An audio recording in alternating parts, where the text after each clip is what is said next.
TEDx. I am doing the monthly live outside of my office building here in Durango, Colorado. And this month is actually a pretty special topic. And I am outside too, so see me looking around. It's just because I'm outside. And gosh, it is so nice being outside. No matter if it's cold, warm, anytime, it's way better than being indoors. And there's so many cognitive and physical benefits to being outside anyway. So last month I did a presentation for our first Durango Women's Leadership Conference. And my topic was on basically work-life balance. Does it exist? Does it not exist? And there's this other concept called work-life integration. And I'll say, yes, work-life balance, work-life integration, however you want to coin it, does exist. It just looks different for each of us. Your work-life balance looks different than my work-life balance. But one of the things that's come to mind, and I, defined how to achieve work-life balance in this presentation. Knowing that you're stronger than anything you're up against, understanding that, right, it's important to self-assess along the way. Like, what are your definitions of success? Make sure you, both from an individual perspective, and if you lead a company, what are those measurements of success? I'm actually going to share a few today. And then, right, how do you change your behavior? Because at the end of the day, sometimes we forget, we lose track, life gets really full, some of us get too busy. How do you stay on track? So those are all things I covered in my talk. But today in particular, I want to share with you 4 signs of success. And I think this is important, especially for leaders, because it's so easy to compare yourself or always look ahead, always look at profit loss, always look at, how many clients do you have, how much money you're making, whatever. And I mean, at the end of the day, like, defining success outside of just money or how many clients you have, where you live, is really important. And so I came up with these 4 ways to look at success. It's a much more holistic way, and they aren't all necessarily created equal, but they're things that you can look at, and think of it, life as like you're riding waves. Sometimes one of these aspects I'm going to talk about are way more prevalent in your life, and then sometimes other aspects will be. But at the end of the day, you're going to want to have each of these 4 aspects. You're going to want to have reminders of them each day. Not that they have to be all created equal in terms of time, but they need to be part of your daily life and what you think about in terms of success. And I tell you, after looking at these, it's going to make you take a hard look at your life, but in a good way. And so looking forward, you have a much more balanced and holistic way of looking at success. And so the first one, and this is going to be fairly quick, so I'm going to probably spend the next 5-10 minutes discussing this, and then we'll be done for the day. So I know that leaders are driven, right? I am very driven. And sometimes it's hard to look at how far you've come.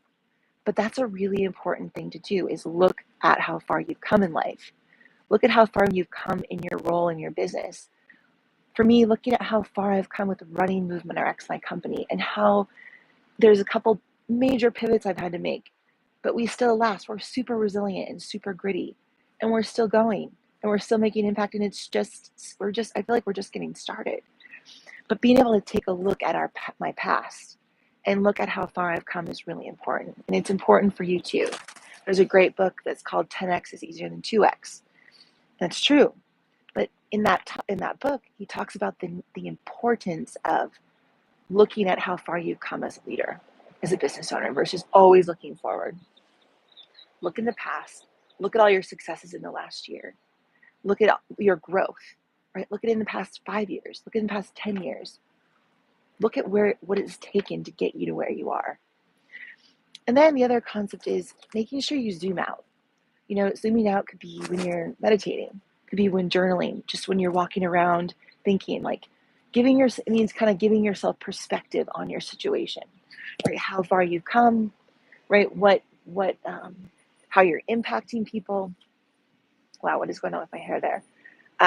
How you're impacting people around you, how your family is being impacted by what you do, but zooming out versus kind of like getting super hyper focused on details for just a little bit of your day is really important. And it gives you perspective. It's like the 30,000-foot view you always give people in your elevator pitch. What is that 30,000-foot view of you today living your life? Like, ask yourself that and maybe even write it down. So here's the 4 L's of success. So it's live, love, lead, and last. So for leaders out there, think about how those define how those things come up in your life. So living, for example, is the first one, right? It's not just existing.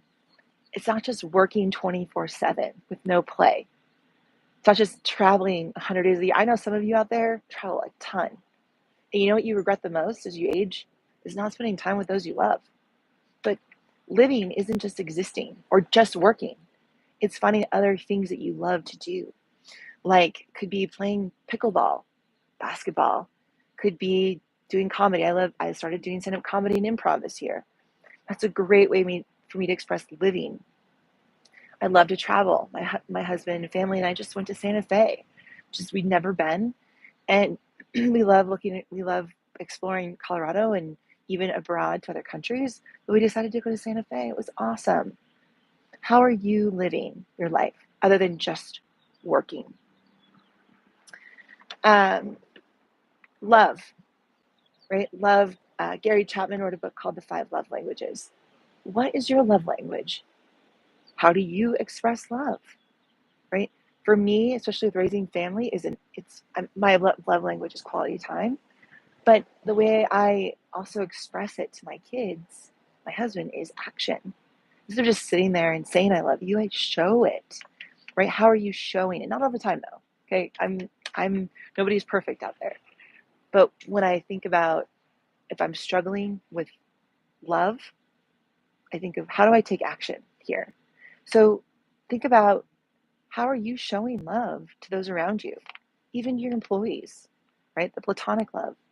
How do you show love to your significant other, to your children? Oftentimes it is how you spend your time with them, not necessarily length of time, but quality time. Are you constantly on your phone? Because it's not that. Being on your phone, saying I love you to friends via social media, that's not love, right? Nothing. It's like, what are you doing to create true connection? Like a phone call, a conversation, spending time with them. It's not just an emoji. It's not an emoji at all, actually, right? So think about that. It's like where, for me, I know I get to travel a little bit for work with speaking and doing trainings and running my company. But when I'm home, my kids come home from school, that is my time with them. My quality time. I put my phone away 90% of the time. And I spend time with them. I play in the mud. I kick soccer balls. We play monster trucks. We read books. We tickle. We wrestle.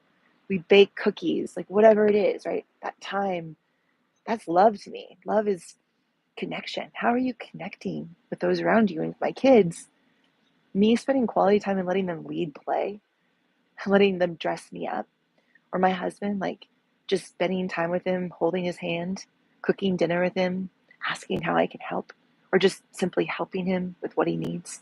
Things like that, right? Make a huge difference. Leading. So as you probably know, leadership is not a title, right? It is an action. How are you inspiring and lifting other people up around you?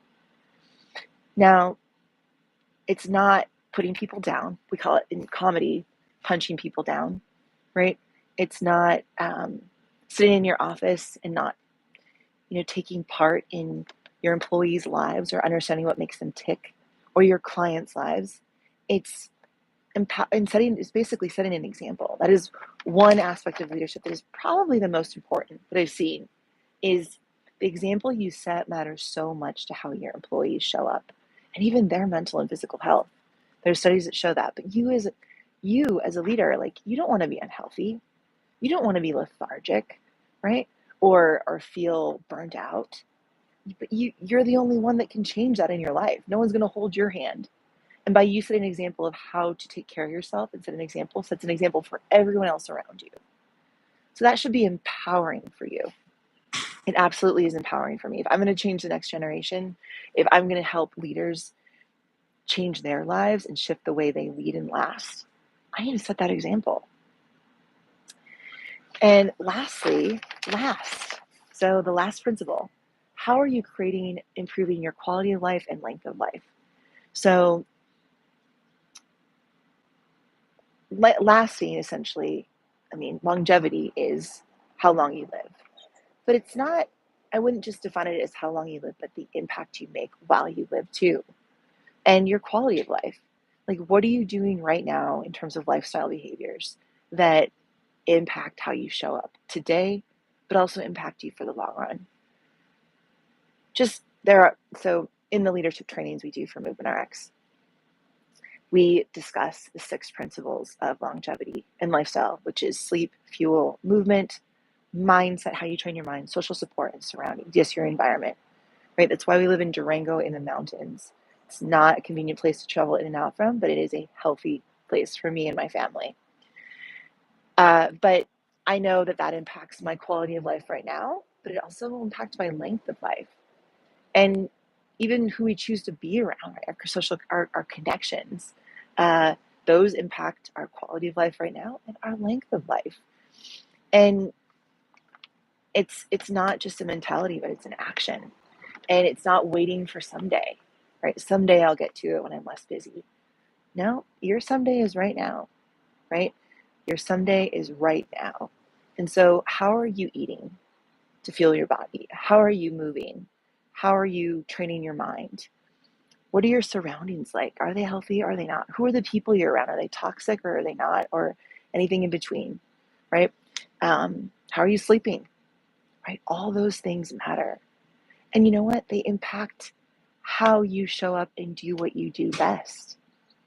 So when I hit times of struggle, I wonder, is this well-being stuff all really what it's cut out to be? And of course, when you're not feeling well mentally or physically, the last thing you want to do is be physical, right? Or necessarily hang out with people. You kind of want to, well, for me, I want to be a hermit. But when I lean into those well-being behaviors of getting some exercise, and even when I don't feel like it, training my mind, even when I don't feel like it, that could be journaling, meditating, right? Or hanging out with a good friend and just sharing with them what's going on versus keeping it all in. You know what happens? I strengthen my resilience, my grit, and my self-compassion. So it is the very thing, the baseline layer, what we need to give ourselves to be the best leader, the best family member, the best human we can be in our lives. So consider this, a new definition of success. How do you live? Not exist. How do you love? How do you lead? And how are you lasting? And you can ask yourself these questions too. Am I truly living? Am I deeply loving? Am I leading with a purpose? And will I last through the impact I am making? And so those 4 measurements of success can give you a more holistic look at success, at your life. It's not all work, and it's also not all family. What makes you tick? And lean into those things, right? An example for me, I do stand-up comedy. It's a class once a week. Sometimes I'll do an open mic, which is also once a week. And so once a week, I'm doing something for myself in terms of outside of exercise, right? Leading my company, my kids, right? Loving, spending quality time with my family. When I'm home after work, I am home after work. I put my phone away. That phone can be so distracting. How am I leading? Well, it's my example. My example is the billboard, right? How I am with people, right? I don't do a lot of social media. I don't do a ton of marketing. It's all word of mouth, right? And referral for me. I need to be an example for how I want my kids to grow up, who I want them to be around, show them the good people I'm around, as well as my clients too, like what's possible in their life. I'm not perfect though, and I never express that I am perfect. So the leading aspect is there, and then the lasting, right? I know that training, eating protein, getting good sleep, eating less sugar, or me not consuming alcohol helps me feel better in the moment, but also I know it helps me last, take care of my body, keep my body the well-oiled machine it needs to be to make the kind of impact I want to make and leave that legacy. So I hope this was helpful.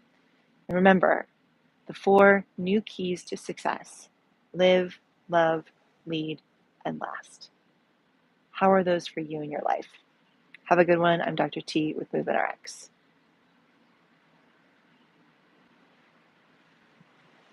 And I'm going to shut this off.